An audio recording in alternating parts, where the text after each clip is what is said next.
अभी एक काम करना, थोड़ा सा कुछ देर के लिए बाहर जाके खेल ले। आह, आप मिले मेरे टफी से। ओ, हाँ, ये रहा मेरा बोल, मोटा ज़्यादा है ये। आज कुछ अलग तरह से आपको वीडियो मिल रहा होगा और ये पीछे आप देख ही रहे हो। इसे कई बार बोल दिया लेकिन अब ये कहीं नहीं जा रहा मुझे छोड़कर इधर उधर, तो इसके साथ ही वीडियो बीच बीच में इसकी हरकतों को हम अवॉइड करेंगे।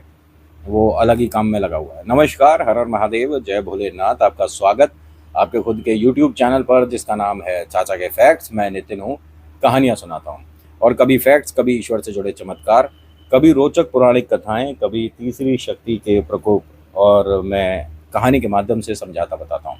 अगर आपके पास कोई अपना एक्सपीरियंस है तो मेरे साथ साझा करिएगा।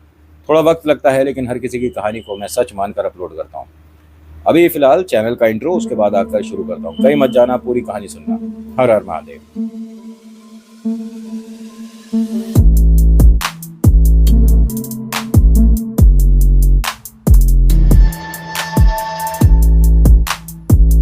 और मैं आज आपको प्रेरणा की कहानी सुनाने वाला हूँ। ये कौन है, क्यों इन्हें ऐसा लगता है कि आज भी, मतलब मेरी शादी जो है मेरे बाबा ने कराई है, मतलब हनुमान जी ने कराई है। देखिए, कहते हैं ना कि हमने पिक्चरों में सुना है वैसे तो, कि जिसका कोई नहीं होता उसकी मदद करने के लिए ईश्वर होते हैं, भगवान होते हैं। आप भरोसा करो या ना करो, फिर भी ईश्वर का आशीर्वाद आप पर रहता है। ऐसा प्रेरणा को भी लगता है। बचपन से ही इनके पास ऐसा कोई समझाने बताने वाला बड़ा भाई नहीं था, तो किसी ने मजाक मजाक में बोल दिया कि जब इतनी श्रद्धा है तो हनुमान जी को बड़ा भाई बना लो। इन्होंने बना लिया, और जब आपने बाबा को अपना बड़ा भाई बनाया तो उसी तरह से बाबा ने हर कठिन वक्त में इनका साथ भी दिया। और इनके पास ऐसे बहुत सारे एग्जाम्पल हैं, उनमें से कुछ मैं शेयर करता हूँ। सबसे पहला एग्जाम्पल, कहते हैं कि मेरे को 10वीं के बाद, मतलब पढ़ाई में समस्या होती थी। मैं जब भी पढ़ाई करने बैठती थी, कहीं ना कहीं कुछ ना कुछ दिमाग में ऐसा लगता था जैसे बात स्लिप हो जाती थी, मुझे याद नहीं रहता था। तो एक, मतलब तरीका है, इन्होंने जो बताया, बच्चे वो चीज़ ट्राई करके देखें कि 11 बार हनुमान चालीसा आप पढ़ने के बाद, मतलब ऐसा नहीं कि एक साथ पढ़नी है, कभी भी आप सुबह दोपहर शाम रात, या 5-6 दिन लगाना, और एक मोर पंख को किताब में रखकर 11 बार आपको हनुमान चालीसा करना है। ठीक है। फिर आप जब भी जौन सी भी किताब को पढ़ते हो, कोई मैथ्स पढ़ रहे हो, साइंस पढ़ रहे हो, कुछ भी पढ़ रहे हो, जब भी उसकी स्टडी शुरू करते हो ना, उस मोर पंख को उसमें रखो।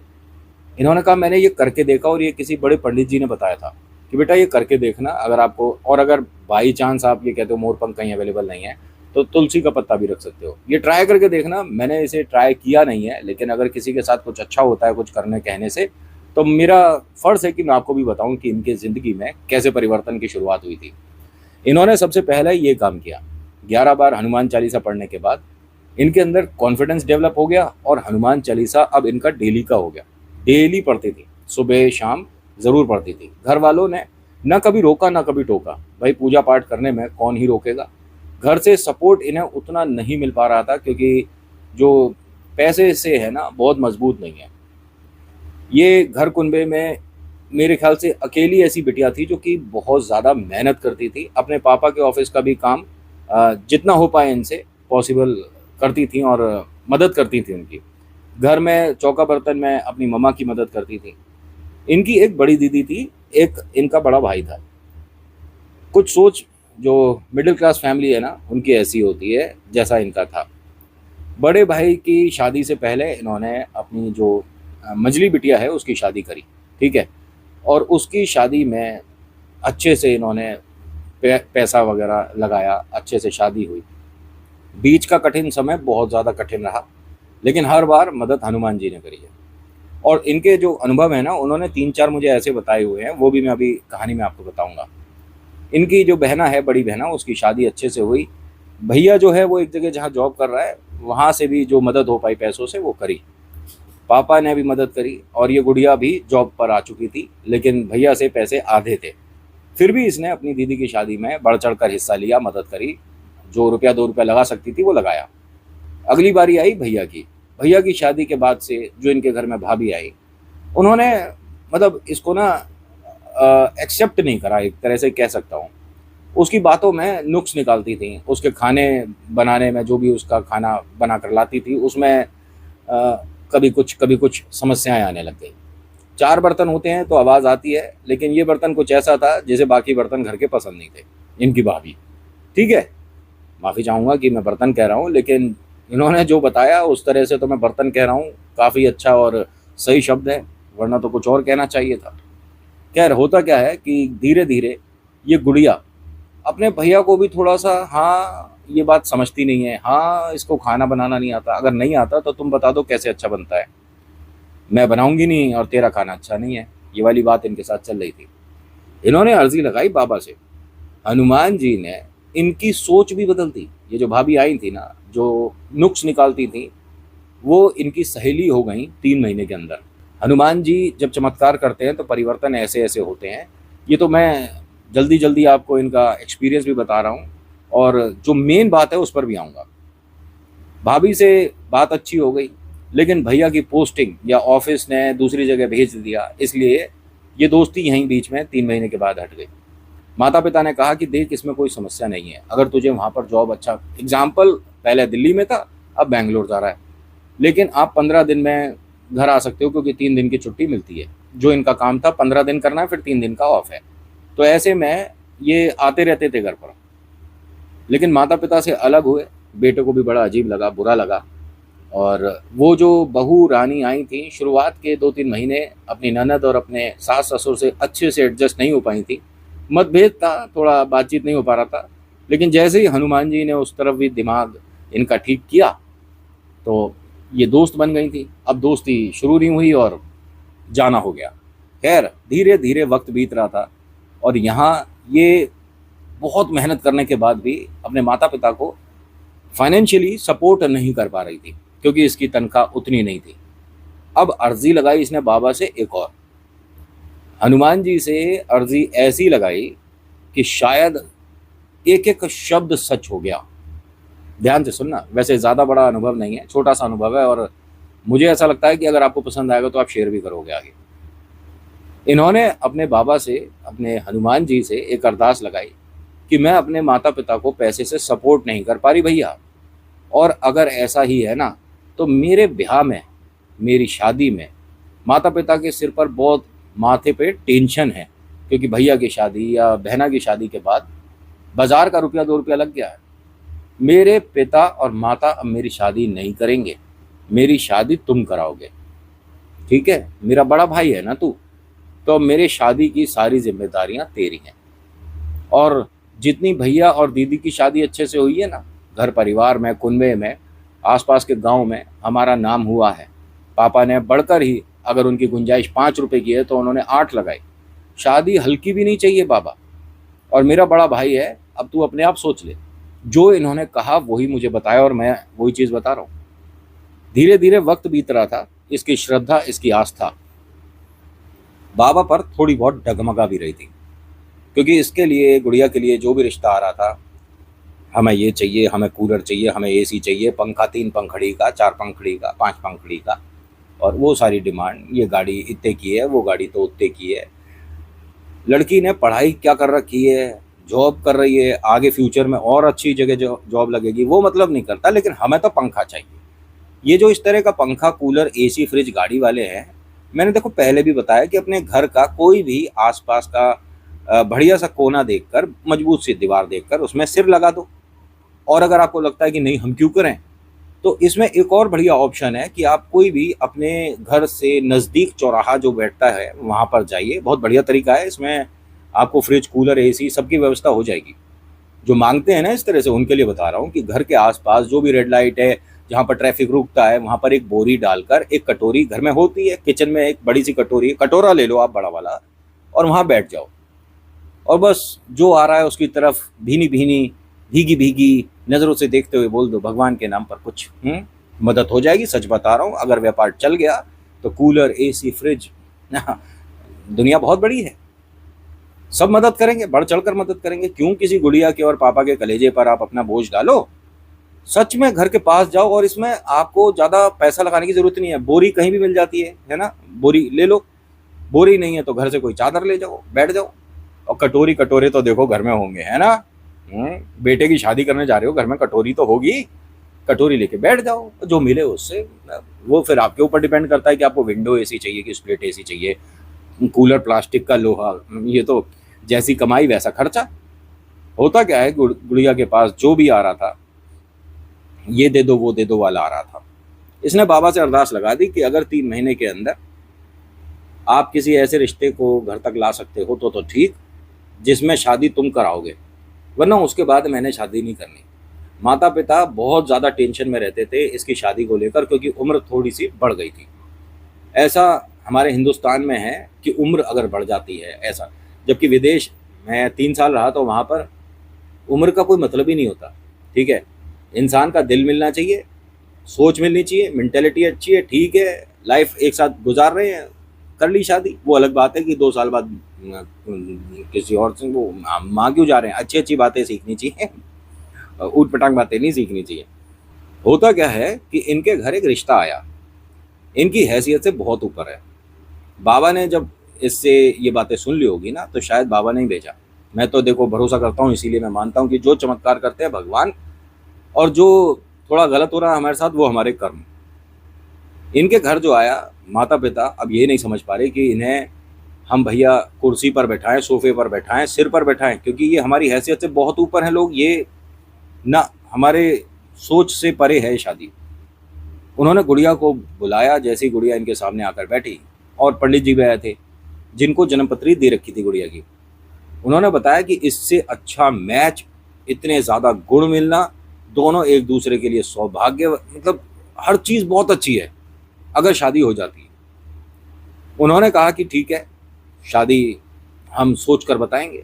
लड़के वालों ने कहा दी आपकी तरफ से देरी होगी, हमारी तरफ से तो पक्का है, और आप निश्चिंत रहिएगा, आपकी शादी जैसी जगह आपको मतलब चूज़ करनी हो, जो आपको फार्म हाउस देखना हो, जो हमारी तरफ से हो जाएगा, आप लोगों को बताना कि आपकी तरफ से है।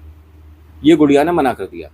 इसने कहा नहीं, हमारी जैसी क्षमता होगी हम वैसे ही करेंगे अंकल, और जो हो पाएगा अच्छे से बढ़ चढ़ कर हम मदद करेंगे। उन्होंने कहा बेटा आप समझते नहीं हो, और हमारे घर की भी पहली शादी है, और यहाँ पर लड़का जो था वो दोनों की बातों को मान सम्मान दे रहा था, जो पापा कह रहे हैं वो भी, और जो होने वाली पत्नी है वो भी ठीक कह रही है कि जितनी हमारी क्षमता है हम उससे करेंगे। आपसे लेकर हम लोगों को ये दिखाएं कि हम अपनी तरफ से कर रहे हैं, कि आपका स्टैंडर्ड मेंटेन रहे, नहीं हो पाएगा। फिर जो लड़के वाले हैं, इन्होंने न जाने क्या सोचकर ये बात बोल दी कि ठीक है, अगर आप किसी धर्मशाला में भी अब शादी के लिए हाँ करते हो कि वहाँ होनी है तो हम वहाँ आएंगे। ये कुछ कमाल हो गया, क्योंकि ये मैं बता रहा हूँ ना कि अगर ये जो लोग हैं, ठीक है, घर वाले लड़की वाले जो हैं, अगर ये 2 रुपये हैं, तो ये जो भाई साहब आए हैं ना, ये 2000 हैं। इतना ज़्यादा गैप है। अब कैसे, कहते हैं ना ऊपर जोड़ी बनती है, और जब बनी है तो ये सब तो होना तय है। अब किस तरीके से होता है इनको समझ नहीं आया कि इनके घर पर एक पर्ची आई। पर्ची यहाँ के सबसे बेहतरीन उसकी थी, ये जो फार्म हाउस होता है, कि उस तारीख पे शादी तय हुई है, और ये आपकी पर्ची, ये बुकिंग है, और कैटरिंग वगैरह हो गई। अब पिता ने, जो कि मतलब गुड़िया के पापा हैं, उन्होंने पूछा उससे, लड़के से, कि ये भैया पर्ची हमें क्यों दे रहे हो, ये तुम गलत एड्रेस पर आ गए। उसने दोनों का नाम बताया, लड़की लड़के का, इनका नाम ये है, हाँ जी यही है, शादी इस तारीख की है, हाँ है, और आपका नाम ये है, उनका नाम ये है, हाँ सब कुछ ठीक है। तो आपने तो किसी को भेजा है ना जो पैसे जमा करके गया है, मुझे तो मालिक ने बोला था कि आऊँ और आपको पर्ची दे दूँ, लेकिन हमारी तरफ से कोई नहीं आया, हमारे पास इतने पैसे हैं ही नहीं कि हम यहाँ करा दें। उन्होंने कहा भाई साहब मजाक मत करो, मेरा जो काम है मैंने वो कर दिया, अब आप जानो और मालिक जाने। अब घर वालों को किसी को समझ नहीं आ रही कि हमारी पेमेंट करी किसने है। ये वहाँ गए तो उन्होंने कहा कि भाई साहब कोई लड़का आया था और वो पैसे दे गया, और आपका नाम एड्रेस पता और ये कार्ड पर जो लिखा है वो सब। ये कार्ड तो होने वाले दूल्हे का विजिटिंग कार्ड है, आपके पास कहाँ से आया? अरे मैं बता तो रहा हूँ, कोई आदमी आया था। अब इन्होंने सोचा कि लड़के वालों की तरफ से कोई आकर ये कर गया। ये सीधा लड़के वालों के घर गए, वहाँ जाकर पता चलता है कि नहीं हमारी तरफ से कोई नहीं आया। चलो जी, ये समझ नहीं आया, लेकिन चेहरे पर देखिए खुशी भी थी कि इतना बड़ा फार्म हाउस हो गया भाई, और एक संकोच भी था कि हम किसी और के पैसे इस्तेमाल कर रहे हैं शायद, और ये गलत है। भाई साहब, जो एक बड़ा भाई अपनी बहना के लिए शादी से पहले घर में व्यवस्था करता है ना, चीज़ें जो आती हैं, ये एक छोटा वाला टेम्पू होता है ना, वो भरकर आया। इसमें फल भी था, सब्जियां भी थी, लोगों को जो भाजी जाती है, मिठाई और पता नहीं क्या क्या, जो जो शादी में चीजें चाहिए वो सब थी। इनसे पूछा, कोई लड़का आया था और हर किसी ने बताया कि एक लड़का था, उसने एक गमछा डाल रखा था और नारंगी सी कोई शर्ट पहन रखी थी, अच्छा खासा डील डॉल था, तकरीबन 22-23 साल उम्र है लड़के की, और वो पेमेंट करके चला गया। देखिए, इनको शादी हुए तकरीबन 8 साल हो गए, इस गुड़िया की जिसकी मैं कहानी बता रहा हूँ, 8 साल। ना इन्हें ये पता कि इनका बैंकेट हॉल, फार्म हाउस मतलब किसने बुक करा, ना इन्हें ये पता कि घर पर बाजी, घर पे सामान, इनफैक्ट आपको अजीब लगेगा, ज्वेलरी भी जो इन्होंने पहने हैं, ठीक है, वो तक नहीं पता कौन आया था और कहाँ चला गया। ये कहती हैं मुझे सपने में बाबा दिखे हैं उसके बाद 3-4 बार, और बस उनका एक ही सवाल होता है, खुश है तू। और ये कहानी मेरे को सुनानी इसलिए भी ज़रूरी पड़ रही है कि मेरे पास बहुत सारी ऐसी माताएं बहनें हैं जो कि मैसेज करती हैं एक सवाल के साथ, क्या हम हनुमान जी की पूजा नहीं कर सकते? क्यों नहीं कर सकते, आज आपको पता चल गया होगा, और क्यों कर सकते हैं ये भी क्लियर कर दिया मैंने। क्योंकि मैंने कहीं भी पूरी कहानी में ऐसा कुछ नहीं बोला कि आप पूजा नहीं कर सकते। मैंने उनका चमत्कार बताया। हनुमान जी पर अगर आपका विश्वास है और आप उनको अपने साथ लेकर चल रहे हो तो आपको हराने वाला आसपास का दूर दूर तक कोई नहीं होगा। इनके साथ और भी जो कह सकता हूं कि चमत्कार हुए, जिनमें कि इनके पति देव, जो कि सबको बाद में पता चल ही गया था और शादी से पहले ये चीज़ क्लियर कर दी थी, उनके चलने में एक पैर में थोड़ा समस्या था। बाबा के आशीर्वाद से, बाबा के मंदिर से, ठीक है, इनको एक तरह का चमत्कारी कुछ मिला। वो मैं बस ये बता सकता हूँ कि एक तरह से कोई जड़ी बूटी मान लो, ठीक है, बाबा के पैर से छुआ कर दी गई इन्हें। ये एक चमत्कार उन डॉक्टर्स के लिए भी था जो कि उसके पैर की देखभाल कर रहे थे। एक दुर्घटना के बाद से उनके पैर में ऐसा कुछ हुआ था जिससे वो ठीक से नहीं चल पाते थे, लेकिन आज की डेट में वो रेस भी लगा सकते हैं। ये भी एक चमत्कार है। और ऐसे इनकी ज़िंदगी में 8-10 चमत्कार हैं। जैसा जो आपने बताया कि ये आपको बात शामिल करनी है, मैंने वो ही शामिल करी है। और इन्होंने बताया कि जब मेरी शादी हो रही थी, मंडप में थे और जब हम फेरे ले रहे थे, हाँ, एक लड़का, जो कि बाद में पता चला कि हाँ 20-22 साल का, सभी लोग वैसा बता रहे थे, मेरी शादी में आसपास काम करता हुआ दिखा है। लोगों को, किसी को कोल्ड ड्रिंक सर्व कर रहा है, किसी के लिए खाने की प्लेट लगा के ला रहा है। मैं नहीं जानती वो कौन था, और मैं अब ये मानता हूँ कि वो हनुमान जी का एक अवतार था, या बाबा ने किसी पर अपनी ऐसी कृपा करी जो कि बहना के लिए ये सब कर गया। ऐसी भी शादी होती है जिसके अंदर पता ही नहीं कि मदद करी किसने थी। आज के अनुभव में इतना ही, कैसा लगा बताना जरूर। So thank you so much for watching. मेरा नाम नितिन है। मुलाकात करूंगा आपसे अगली वीडियो में। हर हर महादेव, जय भोलेनाथ, धन्यवाद। और टफ़ी जब से आराम से बैठा हुआ है, उसे पता है ना कि भैया डिस्टर्बेंस नहीं चाहिए।